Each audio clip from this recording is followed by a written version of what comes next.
네, 안녕하십니까. 방금 소개받은 경영 컨설팅사 솔리디엄의 대표 이석현입니다. 오늘 같은 좋은 자리에 초청해 주셔서 감사드립니다. 오늘 제가 설명드릴 내용은 우리가 아침에 눈을 뜨자마자 그래도 잠자기까지 TV, 라디오, 인터넷 할 것 없이 AI라는 말은 정말 정신없이 쏟아지고 있습니다. 그러면 그 AI가 어떤 의미가 있는지에 대해서 간략하게 제가 소개를 드리고요. 그 AI에 대한 특정 그 기술들이 과연 우리 해양 산업에는 어떤 영향을 미치느냐에 대해서 시간 관계상 짧게 케이스를 하나 제가 선정해서 설명드리고 과연 그게 우리한테는 어떤 시사점이 있는지에 대해서 세 가지 포인트를 가지고 설명을 드리도록 하겠습니다. 먼저 보시는 바와 같이 우리가 AI라 그러면 이 안에 있는 이 단어를 아시는 분은 거의 없으실 거예요. 크게 굵직굵직하지만 사실은 매일같이 눈 뜨자마자 새로운 AI 기술들이 쏟아지고 있습니다. 그래서 제가 생각하기에 AI란 인공지능은 기계가 인간의 지능을 모방해서 방대한 데이터에 대한 학습과 추론, 예측을 통해서 인간이 더 나은 의사결정을 도와주는 기술이다라고 저는 개인적으로 정의를 하고 있습니다. 여기서 키워드가 학습, 추론, 예측입니다. 과거에 어떤 의사결정을 할 때 우리가 그 통계적인 모델을 많이 쓰고 데이터를 가지고 회귀 분석을 하고 모델을 많이 설립해서 의사결정을 한 적이 있었는데 AI가 나오기 전에는 근데 사실은 그 학습이라는 거는 그 통계적 모델은 사실 잘 없었고요. 우리가 추론이나 예측도 하지 않았느냐라고 하지만 AI 이전에 우리가 통계적인 모델에서는 사실은 추론이나 예측은 회귀 분석을 예를 들면 그 나온 결과를 가지고 인간이 추론을 하고 그걸 가지고 또 인간이 예측을 하지 사실 그 모델 자체를 다 보이지도 못했거든요. 근데 이 AI라는 것이 나오면서 이런 엄청난 변화를 하게 됐다라고 볼 수 있습니다. AI 기술이 1990년대에 보면 특정 문제를 하나 기업에서 해결하려면 이게 수년간 걸리기도 했습니다. 그런데 보면은 데이터량이 그 사이에 엄청나게 많아졌고 그다음에 또 알고리즘도 굉장히 고성능으로 업그레이드가 됐고 또 컴퓨팅 자체도 요즘 엔비디아 얘기 많이 들으셨겠지만 굉장히 성능이 좋아져서 대규모의 컴퓨팅이 가능해졌습니다. 그렇게 변하게 된 게 2024년 현재 과거에는 수년간 걸렸던 문제들이 이제는 몇 초 만에 해결될 정도로 스피드가 엄청나게 빨라졌습니다. 알고리즘 수는 1990년대에 비하면은 한 26만 배 정도 증가가 됐고요. 또 전반적으로 처리 속도도 한 1천억 배 정도가 빨라졌으니 결과적으로 이게 몇 초 만에 해결이 되네 라고 깜짝 놀랄 정도로 속도라든지 데이터의 양이 있어서 엄청난 변화를 가지고 왔습니다. 그런데 AI도 사실은 진화를 계속하는 단계가 있습니다. 우리가 가장 익숙한 첫 번째 단계는 AI의 내로 인텔리전스라고 부르고 있습니다. 여기는 어떤 특정 사안에 대해서 기계가 인간보다도 더 뛰어난 그런 상황. 예를 들어서 신용카드 회사 같은 경우에는 갑자기 나는 해외 거래를 별로 안 하는데 밤에 새벽 2시에 갑자기 해외에서 갑자기 결제가 됐어요. 그런 수백만 수천만 건의 트랜잭션 속에서 사람이 일일이 그걸 다 볼 수 없는데 AI의 알고리즘을 적용하면 그거는 사람보다 사실은 AI가 훨씬 더 잘 잡아낼 수 있거든요. 이게 이제 한 단계 더 올라가면은 Artificial General Intelligence라는 단계로 진화를 하게 됩니다. 이거는 사실 어떻게 보면은 AI 자체 지능의 수준이 거의 인간의 수준까지 올라와서 일반적인 문제는 거의 다 해결해주는 아주 복잡한 어려운 문제가 아니고서는 그 단계를 이루는 거고요. 궁극적으로는 아마 많은 학자분들도 그렇고 전문가들도 예측하시겠지만은 AI 슈퍼 인텔리전스, 아티피셜 슈퍼 인텔리전스 단계에 가게 되면은 사실은 인간이 가지고 있는 가장 뛰어난 브레인보다도 그거를 초과하는 그런 상태가 올 것으로 예상이 되고 있습니다. 그게 언제일지는 정확하게 말을 할 수 없으나 문제는 이런 부분이죠.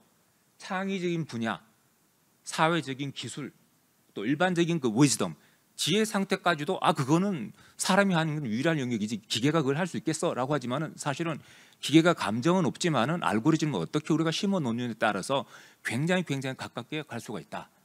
그럼 여기서 이제 저희들은 고민하게 된 거죠. 기계가 할 수 있는 한계는 어디고 그럼 남은 인간은 뭘 해서 어떻게 우리가 비즈니스를 하고 어떻게 생활해 나갈 것이냐의 근본적인 질문과 의문을 품게 됩니다. 현재는 많이 아시다시피 지금 두 번째 나와 있는 Artificial General Intelligence 단계로 모든 전 세계가 지금 급하게 달려가고 있는 상황이고요. 제일 첫 장에 제가 보였던 AI의 The Universe of AI라는 그 상황은 엄청난 기술들이 많은데 오늘 제가 사례를 설명하기 위해서 앞부분에 아주 일반적이지만은 간단하게 이게 어떤 의미라는 걸 좀 설명을 드리고 뒤로 넘어가려고 합니다. AI 세계 속에서는 그 밑에 서브셋으로 머신 러닝이라는 게 있습니다. 머신 러닝은 인공지능은 사실 어떻게 보면 우리가 1958년부터 AI라는 단어를 써왔습니다. 그런데 머신 러닝은 인공지능의 서브셋, 밑에 하부 부분 집합이거든요. 그동안 알고리즘을 설계하고 그 알고리즘을 프로그램을 해온 거는 사람이 해왔었습니다. 그런데 머신 러닝이 이제 AI가 도달하면서 새로운 어떤 점은 인간이 하던 그런 것들을 프로그램을 해서 이렇게 하라 저렇게 하라고 시키지 않더라도 스스로 학습하는 것. 제가 앞부분에 AI에 대한 정의를 말씀드릴 때 가장 중요한 게 첫 번째가 학습이라고 말씀드렸습니다. 사람이 가르쳐 주지 않는데도 물론 뭐 슈퍼바이즈드 러닝, 언슈퍼바이즈드 러닝이라는 여러 가지 단계를 뒤에도 거치게 됩니다만 우리는 생각 안 했는데 이 기계가 스스로 학습해서 나중에 나한테 정답 알려주네. 이거는 사실 AI가 도래하기 전에는 우리가 상상도 할 수 없던 부분이었습니다. 그래서 머신러닝을 우리가 비즈니스에 적용을 시킨다면 크게 4가지 단계를 거쳐서 우리가 비즈니스에 적용이 가능한데, 첫 번째는 데이터에 대한 레이블링을 하는 단계입니다.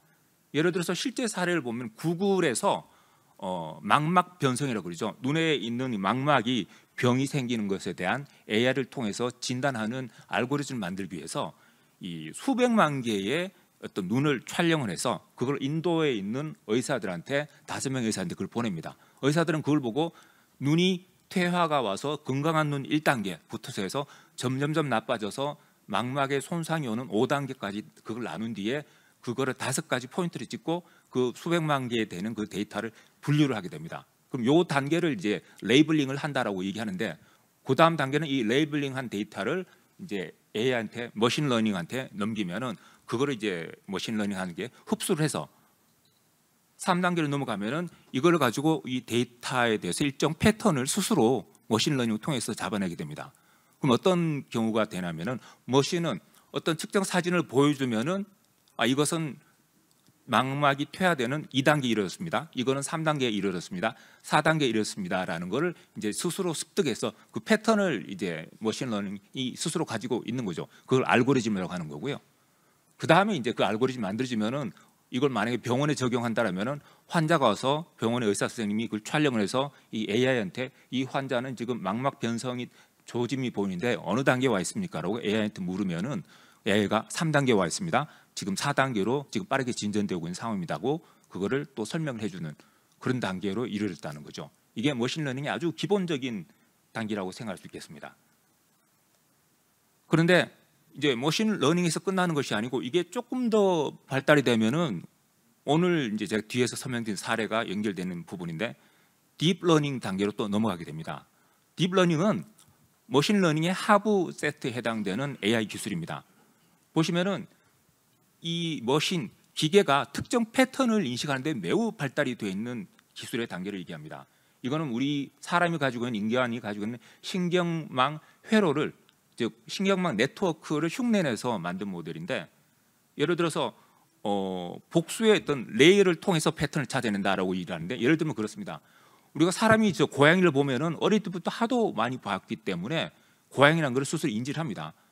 또 개를 보면은 개인지를 우리가 알아보는데 그게 사실 저희들이 스스로 뇌에서 그걸 계속해서 보면서 인지를 해서 우리가 발달한 거지. 기계한테 처음으로 고양이를 딱 보여주면 이게 귀가 2개고 눈이 2개고 코가 하는데 그 기준만 따지면 이게 고양이인지 개인지 사자인지 구별을 전혀 못합니다. 그런데 이제 고양이 눈을 첫 번째 하는 사진을 찍고 그 다음 옆으로는 확대해서 코도 찍고 그 다음에 전체 얼굴도 찍고 하는 거를 수백만 번 반복을 하면서 이게 이런 형태를 만든 것이, 이거를 레이어를 합하면은 이게 고양이라는 걸 계속해서 학습을 시키면은 나중에 요런 패턴으로 나타나면 고양이고 요런 패턴으로 나면 이거는 사자야라는 걸 기계가 인지를 하게 됩니다.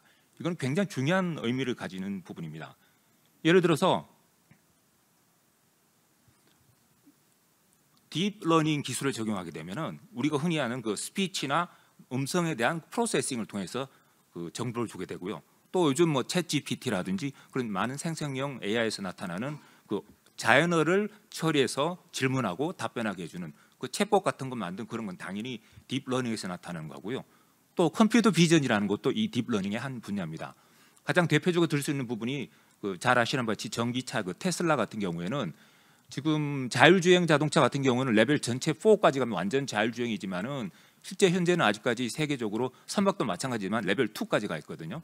이제 그 자율주행을 하면서 그 안에 들어있는 그 컴퓨터 비전이라는 기술을 적용하면은 내가 주행을 하고 있는데 앞차랑 거리가 한 5m 정도 떨어져 있습니다. 근데 왼쪽에 차가 접근하는데 뭔가 이상한 징후를 보이면은 이 테슬라의 자동차에 탑재된 컴퓨터 비전에서 만들어진 알고리즘이 이런 식으로 접근해 오거나 갑자기 끼어들거나 하는 그런 이상 징후가 사진을 보이면은 테슬라의 브레이크 오토 파일럿에서 브레이크가 자동으로 작동되게 되는 바로 그게 컴퓨터 비전의 개념이라고 할 수 있겠습니다. 그래서 그런 앞서서 설명드렸던 그 AI의 대표적인 어떤 기술에 해당되는 그 머신 러닝하고 딥 러닝은 과연 해운업에서 또 해양 산업에서는 어떻게 적용이 되고 있을까에 대해서 설명드리도록 하겠습니다. 일반적으로 그 컨테이너 shipping 해양업 중에서 컨테이너선 비즈니스를 보면은 화면에 보시는 것 같이 이런 다양한 밸류 체인상의 활동을 하고 있습니다. 어떻게 보면은 말씀드렸던 그 AI에 관련된 머신 러닝이나 컴퓨터 비전은 이 밸류 체인 전반에 걸쳐서 적용할 수 있을 정도로 사실은 적용의 대상은 무궁무진하다고 생각이 됩니다.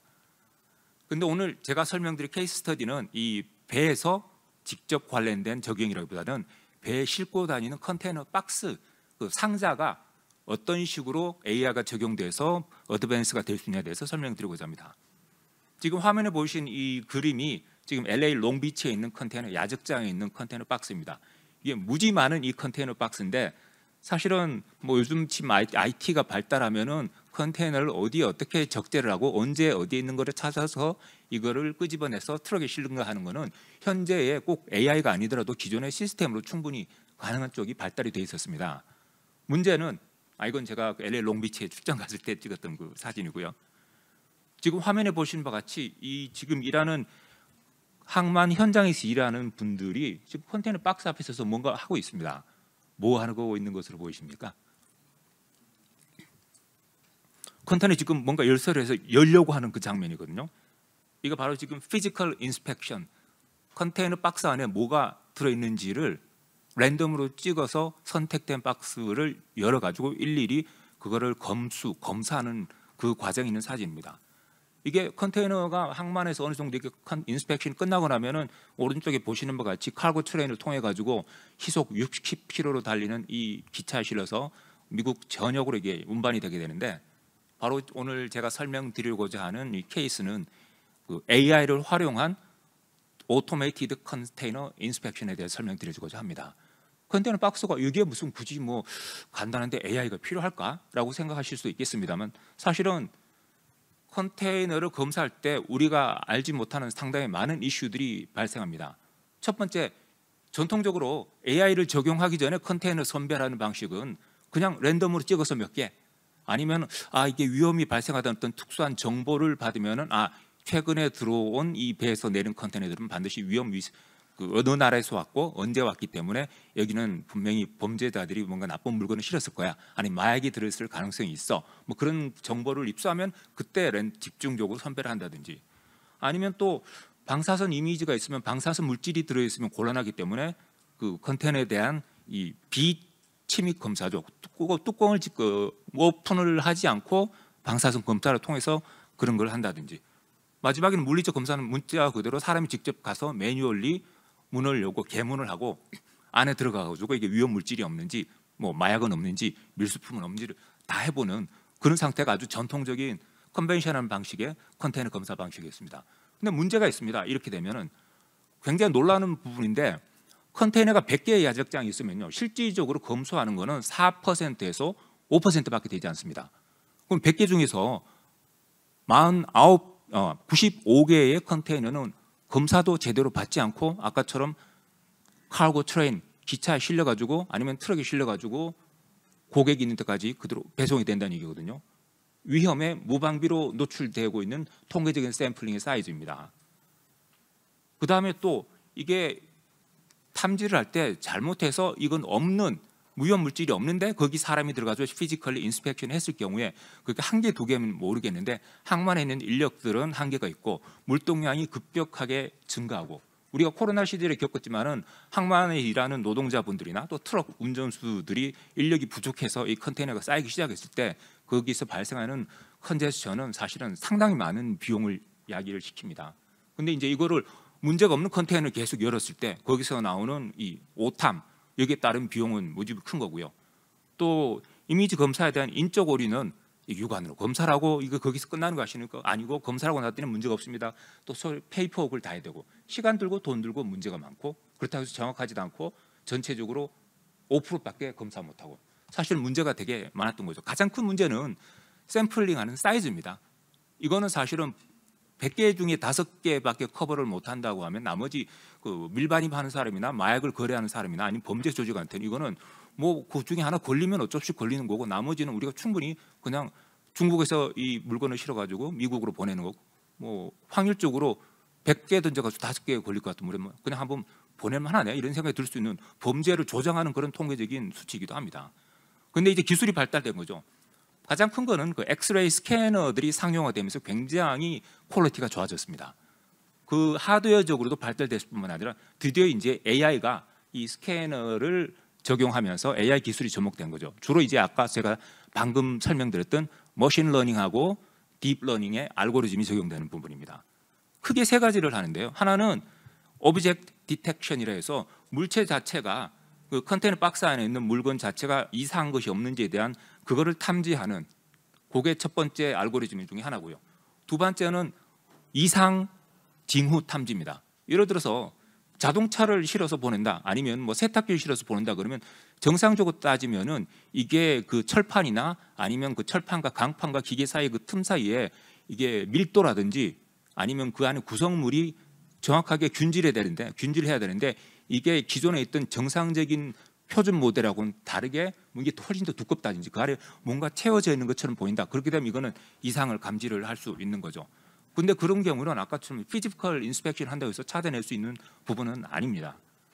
그다음에 세 번째 하는 방법은 그 manifest verification이라고 해서 적화 목록을 확인하는 방법입니다. 이거는 이 컨테이너 안에 10가지 종류의 화물을 이렇게 실었습니다. 라고 적화 목록에 나와 있는데 실제적으로 항구에 내려가지고 컨테이너 박스 봤을 때 그 10가지가 다 들어있는지 아니면 말은 10가지 실린다고 했는데 봤더니 13개, 14개가 그 안에 끼워 넣기 해서 가지고 오는 건 없는지 그런 것들을 이제 엑스레이로 스캐닝을 하고 그걸 머신러닝을 통해서 알고리즘을 통해 가지고 이걸 디텍션 잡아내는 것이 컨테이너 인스펙션의 여러 가지 오퍼레이션상의 효율성을 굉장히 많이 높였다라고 평가를 하고 있습니다.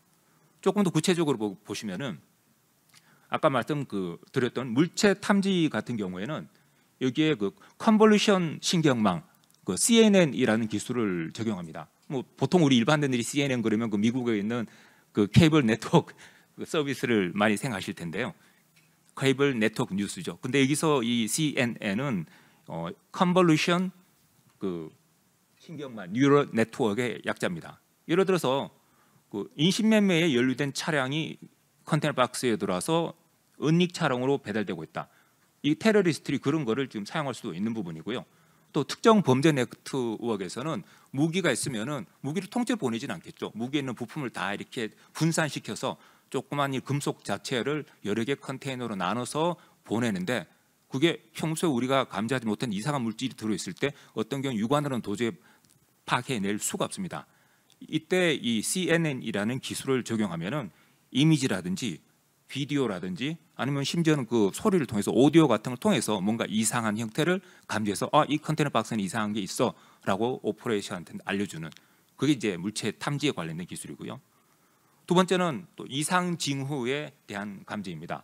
Anomaly Detection이라는 부분인데 이때 이제 딥러닝 기술이 또 적용이 됩니다. 예를 들어서 데이터베이스에서 어떤 뭐 일단 트럭이다 아니면 차량이다 아니면 자전거다 그런 유사한 이미지를 검색해서 이거를 계속해서 이 표준 세트를 만들어 놓으면은 이게 엑스레이로 스캐닝을 했을 때 이게 정상적인 거는 요 레인지 안에 들어와야 되는데 그 레인지를 벗어나는 그 수치가 나타날 때는 이 이상 징후로 감지해서 그 오퍼레이터들한테 또 인스펙션 하는 사람한테 알려줘서 요 컨테이너는 스캔했을 때 몇 번 컨테이너 이상이 있으니까 스탑하고 여기서 막바로 인스펙션이 들어가는 것이 좋겠습니다 라고 알려준다는 얘기죠. 그 시스템이 가장 중요한 건 이미지에 대한 분포 모델을 학습해서 그 학습에서 이 분포에서 벗어나는 그 통계적으로 따지면 아웃라이어죠. 아웃라이어를 찾아가지고 알려주는 거는 사람이 도저히 할 수 없는 부분이고요. 그 다음에 또 굉장히 이건 제일 쉬운 부분이 아니냐라고 생각하시겠지만은 적합 목록 확인 이것도 보면은 기술이 적용되는데 그 스테레오 매칭 알고리즘 같은 경우는 예를 들어서 그 물성 자체가 정상적으로는 이게 균질되게 되어 있어야 되는데 이거를 엑스레이를 찍었더니 뭔가 불규칙하게 좀 분포가 되고 있어. 아니 모양 자체가 조금 뭔가 이상하게 변형이 있어. 이렇게 되는 걸 찾아내는 게 그 스테레오 매칭 알고리즘이고요. 또 비디오 오브젝트 트래킹 같은 경우는 비디오 자체가 사실은 컨테이너가 항만에 잘 아시겠지만은 도달해서 이렇게 겐트리 트레인에서 찍어서 이렇게 내려놓으면은 그 사이에 다시 검사를 하기 전까지 그 다음에 또 기차에 실리기 전까지 누군가는 이게 범죄의 연루가 되면은 그걸 열고 거기서 그걸 새로 따로 실른다든지 아니면 거기서 또 꺼낸다든지 하는 그런 상황이 또 발생할 소지가 있습니다.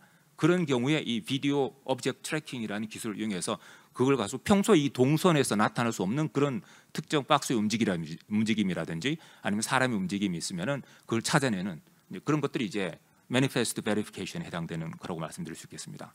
그래서 이 AI를 활용해서 자동화된 컨테이너 인스펙션을 했을 때 몇 가지 좀 어려운 점이 발생합니다. 항만과 보안 시스템에 대한 범죄 조직과 테러리스트들의 사이버 공격입니다. 바로 직전에 말씀하셨던 그 사이버 시큐리티가 바로 여기도 그대로 적용이 되는데요. 사실은 이게 굉장히 위험성을 띌 수 있는 게 범죄 조직들이 이 오퍼레이션 자체, 항만 터미널의 오퍼레이션의 어떤 보안을 방해하거나 아니면 AI 시스템을 속여서 이거는 이 시스템 쓸 필요가 없어 무력화시키는 그런 목적 쓰기도 하고요. 또 한편으로는 공격이 계속해서 이게 잘못된 그 폴스 알람이라고 하죠. 이거 이 안에 마약이나 뭐 밀반입 제품이 없는데도 불구하고 이게 있다라고 계속 하게 되면은 거기서 일하는 분들은 이거 못 믿겠네. AI를 못 쓰게 하는 그런 쪽을 유도하게 쓰기도 하고요. 가장 실질적 위험한 거는 AI 모델을 통째로 훔치는 겁니다. 코딩을 그대로 떠와 가지고 자기들이 이거를 변조를 시킨 뒤에 그거를 밀수품이나 범죄에 쓸 수 있는 제품들 탐지를 피할 수 있는 알고리즘을 거기 심는 거죠. 그걸 심어 가지고 다시 또 항만에 있는 여기다가 사이버 시큐리티를 뚫고 심게 되면은 완전히 무용지물이 될 수 있는 그 결과로 사실은 그 사회에 여러 가지 해악을 끼칠 수 있는 범죄에 활용될 수 있는 위험이 있고 또 탈세도 사실 이런 식으로 나타날 수 있는 부분이죠. 이 사이버 시큐리티가 가장 큰 리스크고요.